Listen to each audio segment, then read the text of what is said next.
Today, we do have a new member uh, uh, who will be presenting his specialized topic. I am pleased to announce that Raymond Villeneuve will be our speaker today. And let me ask Charles then to introduce Raymond's story. I took up the hobby fairly late during my career as a school teacher. Got started with a visit to Capex 87. Ran clubs from my elementary school for about 10 years. At the beginning we dealt with topicals mainly both with my school clubs and myself. They included Olympic sports, UNESCO, ducks, and balloons. I gradually shifted to postal history, and for over 10 years I have been studying the Canadian and American special delivery systems.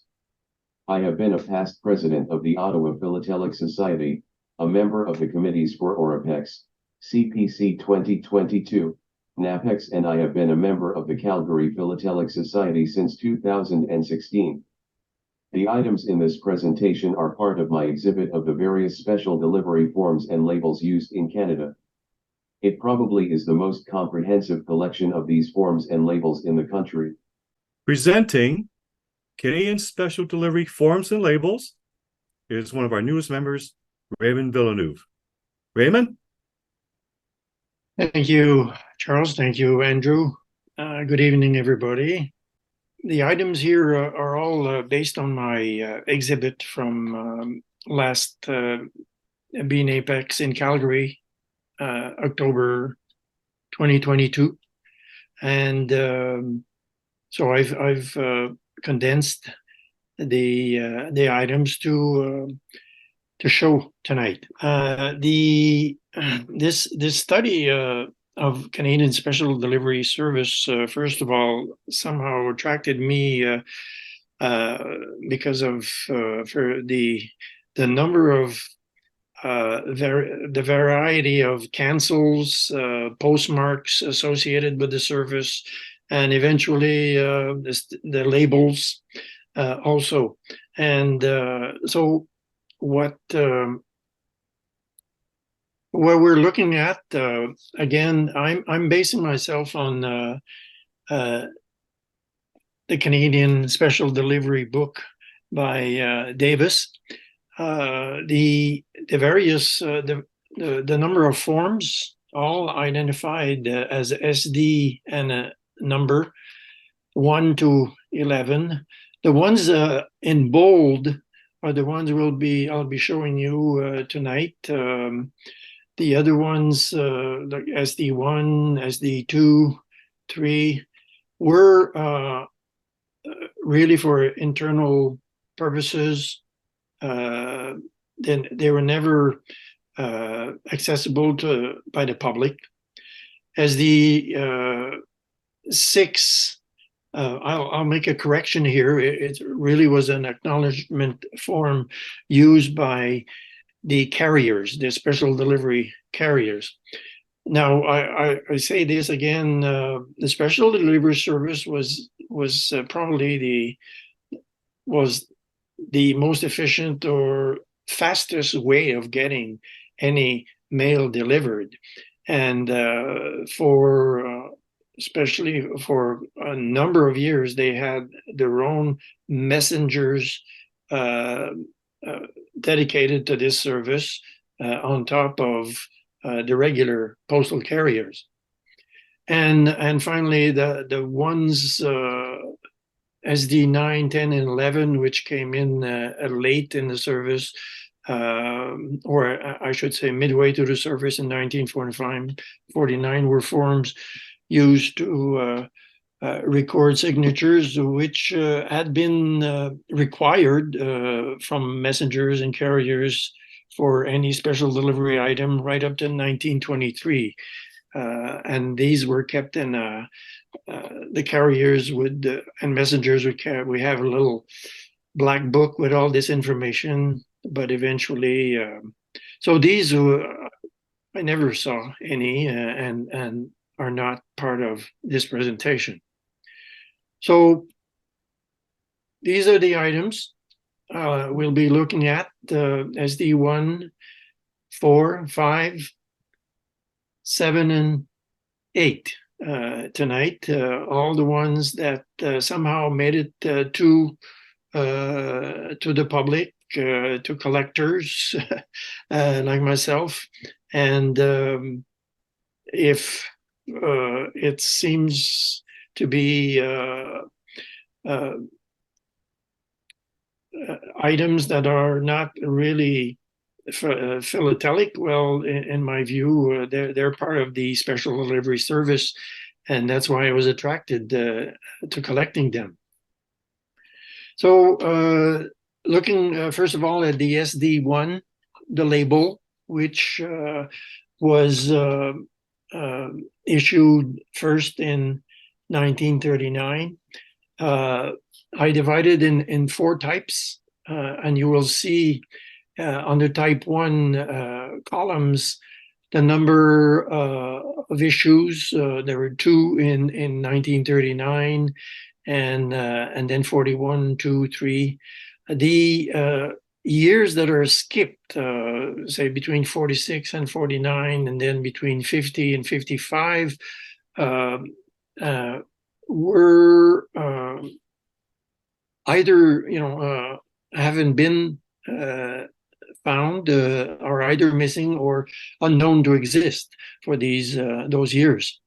And you will also notice I've put in the quantities, which generally, as the years moved on, as they were issued, gradually increasing right up to 360 million in 1960. The type 2 will see a few examples from the first year with a new production number and a variety. Type 3 and 4 only involve one example of each. That's the only ones that were issued and are known to exist. So SD1 type 1, the parcel label. This was issued because in 1938 there was a new a special delivery service for parcels with a graduated rate scale depending on the weight of the parcel. So they issued this label, which was about 7 by 9.6 centimeter in size, with the typical red bars and the special delivery express, with at the bottom left corner the production number indicating the quantity, and in this case, and the date. In this case, it's 350 M. It really refers to thousands. Post office using the Roman abbreviation M for thousands rather than what we might think today might mean millions. I won't show you all the year labels, but a few examples. This one showing how, with enough space on the number 10 envelopes, they were often used, but against regulations, because they were meant for parcels only. But as I quickly, and anybody quickly finds out, they're found on many covers. Another example of that November 39 issue of the SD1 on a registered cover to the UK. This one also censored twice by the FECB and also the UK, in the UK.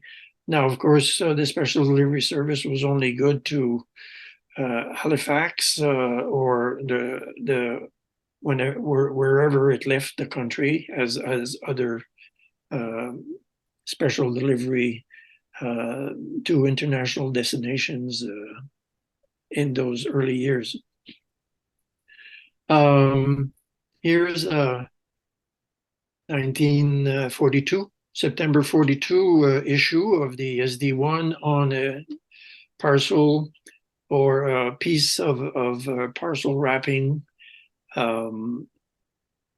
to Winnipeg, from Montreal to Winnipeg. This one with a nice block of $1 destroyers, a block of 8, which judges always like to notice. Another example sent on a parcel. Now, despite the cutouts and the ragged edges, this is, the way the SD1 was meant to be used, and based on information on the provenance, I was able to determine this was sent to Moncton.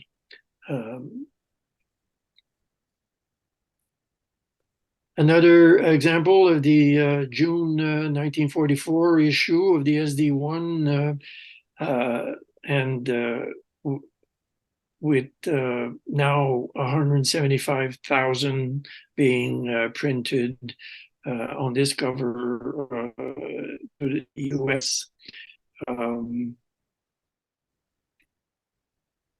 Now on to type 2. In 1966, there was some kind of reorganization in postal office department, and now, as we'll see on the SD8 label later, and on many other, for example, registration labels, now the post office had this new order number with the month and year of issue, as opposed to the previous production number. So this type 2, now similar color of label, size, with the red bars, but now the production number is on the left bottom, while the SD1 form number on the right. There is a slight variety which I have identified, and this one with a little lighter colored yellowish background to the red stripes, and especially with now the SD1 form number with a subscript 71, matching those years of production. SD1 now type 3 design from 1973, used on this oversized envelope. So pretty important change in design with, again, the red bars, but with a shadowed, colored, what I call a half mast, and the new order number and year. And this was the only one produced from July 1973. And the last type, again, similar colors, but now with a new Canada Post, Post Canada, with a half flag on the bottom, red stripe, and with now the order number and date, December 74, on the bottom right corner. So, and to end up with the parcel labels, these modern tags, I have these from 1983, January 1983 issue. These were meant to be reused, these bigger tags, sorry. Now, this one somehow got a cancel in Toronto in June 87, the sort of time clock cancel, which obviously will prevent it from being reused. So moving on to the next form, the SD4. Now this is probably the oldest version I've ever seen and documented, so from the 1920s. This is out of Kimberwall's Canadian Special Delivery Exhibits book, BNAP's series from 2003. But I imagine it probably shows what the very first facing slips, which were issued back in 1906 for this service, looked like. And so room for the dispatching office, cancel, and the receiving office. This one sent from Kitchener to Garfield, New Jersey, being registered also. But what is noticeable is the instructions that were bilingual instructions that were printed in between the red bars, noting interestingly that these special delivery slips were to be kept as a record at the office of destination for 2 months. So if everybody had followed up with these instructions, certainly much fewer would have existed, and I wouldn't have been able to make a case for these, obviously. The earliest version, based on the production number here that I have found and I've exhibited, is this February 1933 issue of the SD4. And this one from Moose Jaw to Beaver Dam, Wisconsin in 1935. Now, quite a number of the ones, the majority of these SD4 slips that I have in my collection were sent and obviously recuperated in the United States at American post offices. And many people who have seen them concur with me somehow. They've managed to survive more in the US than in Canada. Two examples here, two issues, the 1937 and 1938. Interestingly, both from Yarmouth to New York City, and 1938 issue to Newark. Now, I wanted to show these because this was the in the 30s, the typical facing slip being used for letters. Now, as I mentioned before, in 1938, the special delivery service for parcels was inaugurated. So they that year in 1938, they did print this facing slip meant for articles also.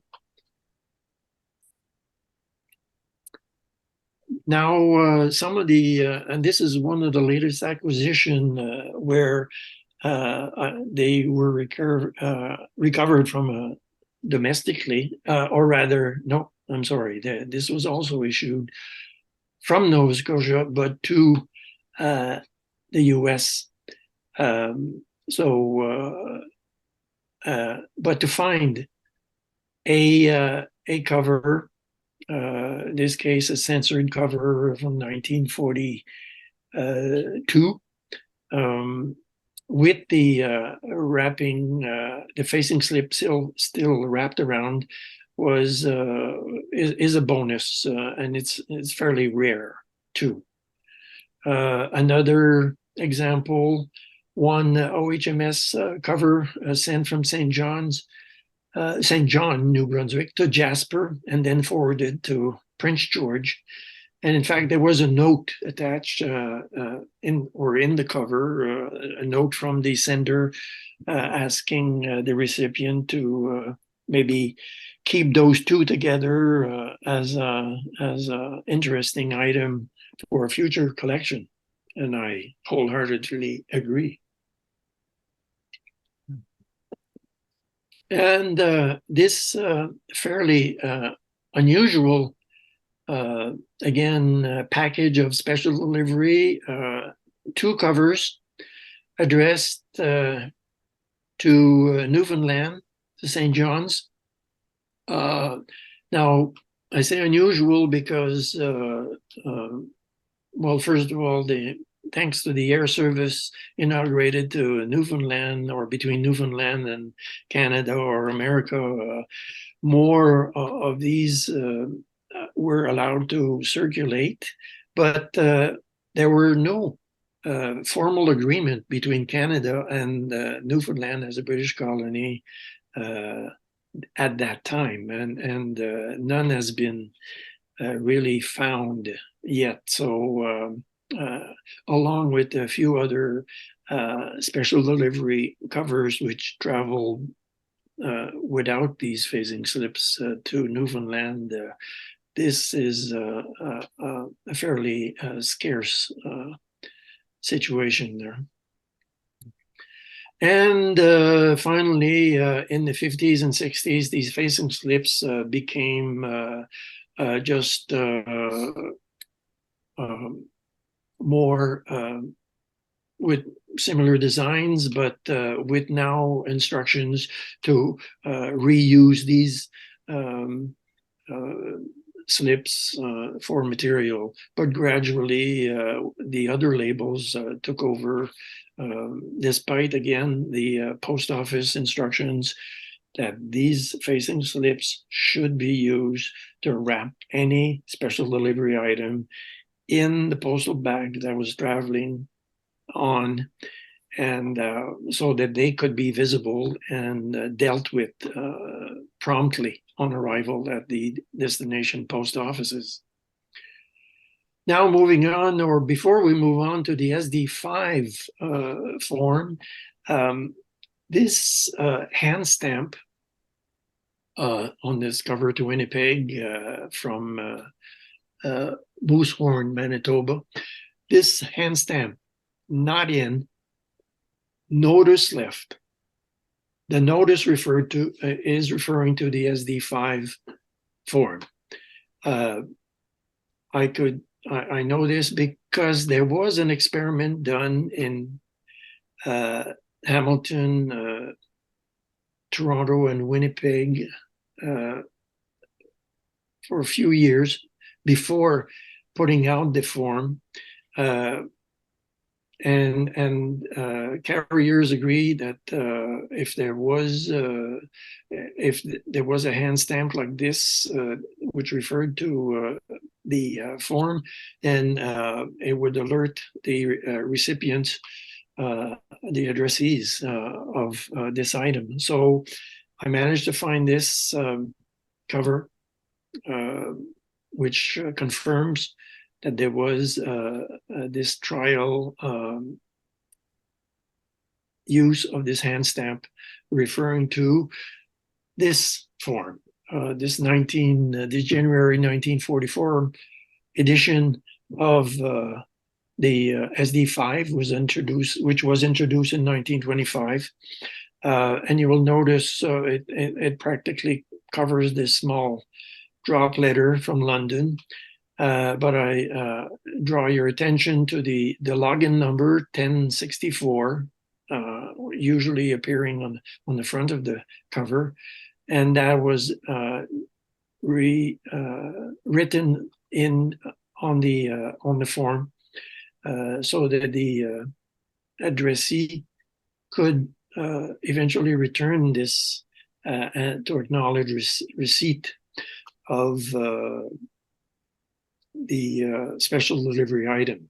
Again, repeat, from 1923, signatures were no longer required, like they were, for example, for registered mail also. Another SD 5, the January 1946 version, which is just a slight design change. Now being stuck on the front, obviously with this large size number 10 cover, that was possible. Carriers at one point were wondering if they would have to carry thumbtacks or Scotch tape to post to stick those SD5 forms on the door or somewhere. But eventually they were told, just stick it on the envelope, that'll do. And one last SD5 form printed in 200,000 quantity, the January 48, with again a little slight design change, bilingual always, and again confirming the login number being written in most likely by the carrier on the form. Next is the SD7 form, which is more or less a doorknob sign, which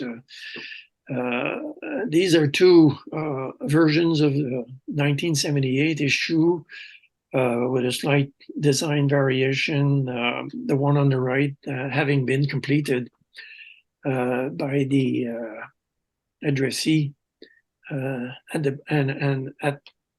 brought it back at the post office and got it where it was canceled. The only two examples of these signs, which were apparently introduced since 1945. Now, finally, to the last group of forms or labels, stickers, and these I divided into 9 different designs, more or less in line with Ron Lafreniere's guide, Cinderella Stamps of Canada, which I contributed to, especially in the varieties parts of the later designs. So we'll see the initial label, initial 2 labels in 45, 46, and then and so on. The various design throughout the years until 1992 for the final issue, with a number of varieties also. So the very first design, according to Davis, this look, he mentions this label with the Special Delivery Express writing with a red and a very thin yellow frame. This being the variety, but I will stand to say, given that these were issued first week of November 1945, and in this case, on the cover on November 23, 1945, that this is probably the first type, and the next one will be a variety. Now, the first type, if I measure special delivery space, length is 37 millimeters. The second one issued in 1946, as you see, has no thin yellow border, and the special delivery wording now is 40 millimeters in length. So I'll contend that this is the variety compared to the first one. The next design was, I believe, maybe some kind of color trial, very different, with deep red and black frame. But this one, so again, only issued in 1946. This one used on the cover to UK, dated June 6, just a few days after, or I should say, a few months, because agreement between Canada and UK to recognize special delivery mail dates from April 1st, 1947. So here's the typical vertical blue line identifying the special delivery mail with the express fee paid and stamp recognizing the service in the UK.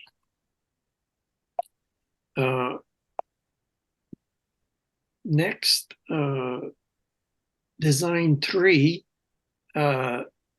all in, well, extending from 47 to 1956.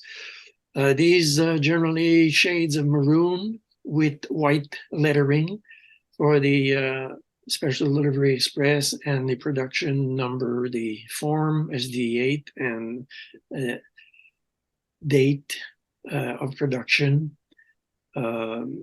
Two examples here, the bottom OHMS tag, a nice variety, a nice, different occasion to use those labels. Design 4 from 57 to 61. Now all labels mainly in a reddish shade with yellow lettering, and but again with the form number and date of issue on the label.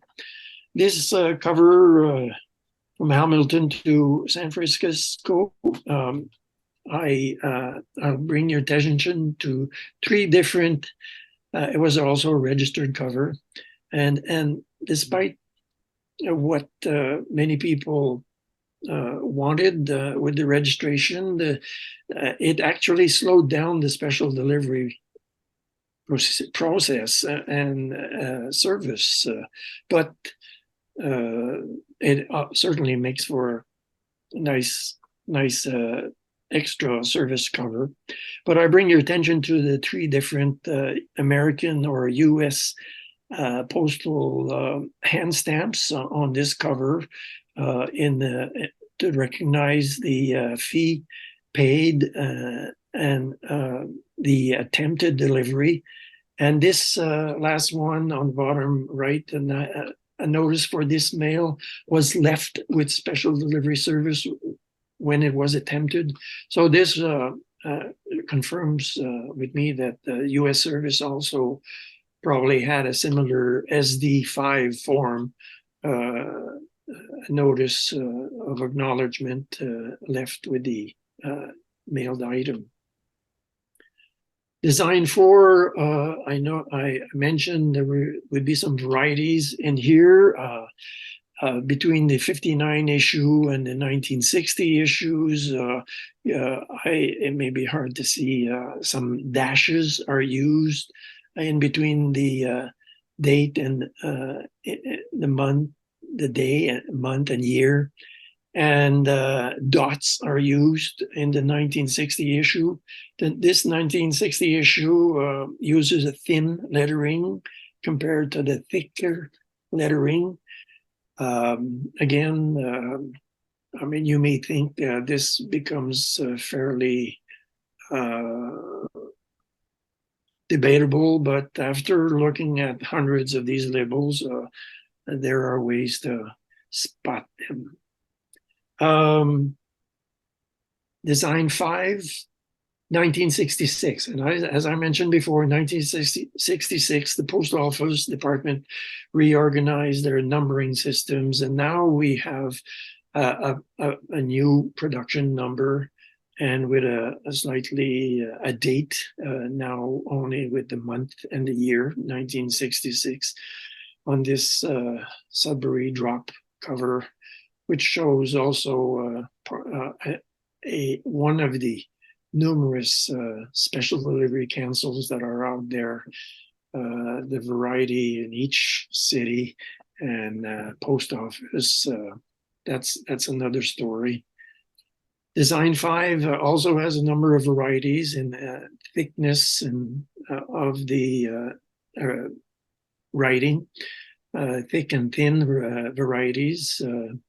This one on international cover from Vancouver to Germany. And by 1968, there had been an agreement with a number of European countries, including West Germany or Germany. Design number 6, 1969. Here's a sheet, a full sheet of 56 of these labels with the maple leaf and the bilingual, again, special delivery express. These sheets were rouletted in 2 different gauges, 4.8 and 7. This one being rouletted with a gauge of 7.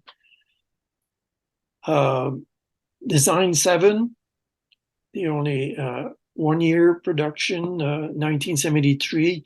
And as you see, this coincided with the same or similar designs for the airmail labels or the first class labels and so on, 1973. 1974. Now the sheet format was a little more easily available to clients of the post offices. These were sheets of 16, again with a few different gauges of rouletting, but I also found variety of in the size of the lettering, thick and thin sizes. And one error I looked out in finding on this cover from the Calgary Olympics, an acute accent as opposed to the standard grave accent, which should be used, which was used on these labels. Those labels, by the way, the salvage was the only place where you could get the production number and the date of production. It was on the salvage of these this design in 1974. And finally, the last design and the variety. Now this has become a self-stick label with the Canada Post wing logo and livraison par express special delivery wording. And I've considered the Olympic sponsorship variety with the Olympic rings, identifying the Canada Post sponsorship of the Canadian teams. So I'll include that as part of the same design in 1992. And of course, there were a lot of other private labels, and I sort of imagined that the Canadian Post Office embarked on in 1939 on their own label production, because there's so many U.S. labels were being used already on Canadian mail or mail to the U.S. Because there were so many private labels being produced, and there's and these were used in Canada also, and it adds again the main purpose was to identify these items as special delivery. Finally, the service ended. The special delivery service ended on August 30th, and was taken over by the Express Post Service on September 1st, 1993, with its guarantees of delivery and bar codes and labels and parcels and everything else. And that's another story, but this is where mine ends. And I'm still asking the question, where have all the other forms and labels gone? And of course, if it's just for the sake of inventory of what's still out there, if you find any of the missing ones, I'd like to hear about it, certainly. And there's my information. I thank you very much for your attention. Are there any questions or comments on Raymond's presentation? So some of the stuff you have is total eye candy. I just want to ask you, how long did it take you to accumulate all this material? I'd say probably, especially the forms and labels, the last 10 years. The last 10 years, I've been at the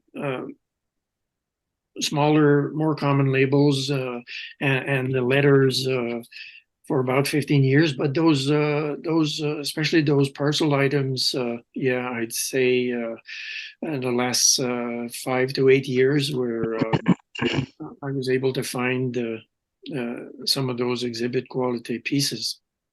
You showed something going to Newfoundland. What, was there ever an agreement with Newfoundland, or? Not to my knowledge. There's and I've yet to tap many of the better informed Newfoundland sources about this. But no, in the 40s, where I have maybe 7 or 8 different covers, special delivery covers to Newfoundland. No, in that period there was no agreement, but somehow they managed to go similar to registration, I suppose. I have a question. I missed it when you said, when was it allowed to the U.S. that the U.S. would accept them? What year did that come in? Well, the official agreement was on January 1st, 1923. Okay. No, I wondered about that, because you could do earlier, you could do special delivery to the U.S., but there were several Canadian post offices that sold U.S. special delivery stamps. So you could add them to your cover. I have a postcard used from somewhere in the Niagara Peninsula to Buffalo, I think, that has a U.S. special delivery on it. But I know I've seen them on envelopes too. They're very rare, but you could get them at certain Canadian post offices. So that was a way, sort of, I guess, around the system. If you don't have an agreement, you put a U.S. special delivery stamp on, and when it gets to the border, it gets special handling from Yes. In fact, the American special delivery stamps were available in Canada before we had our service from 1893, according to my sources. And in 1898, then the same Canadian special delivery stamps were available at major post offices in the U.S., especially along the border. Well, Raymond, I have the great pleasure on behalf of the PSSC to welcome you to start off with, and to thank you for your most interesting talk. You're a new member. If you had been with us a couple of years ago, we published a book called On the Edge of Philately, and I'm sure you would have had been found in that particular volume. It's something that probably we've all seen in letters and that sort of thing, but never dived that deep into it as you have. So all the best to you, and thank you very much. I'll add my thanks to that as well, Raymond. Tomorrow I'll be placing in the mail your certificate for your presentation tonight, along with your PSSC pin, because you fulfilled your obligation to the society. Thank you very much.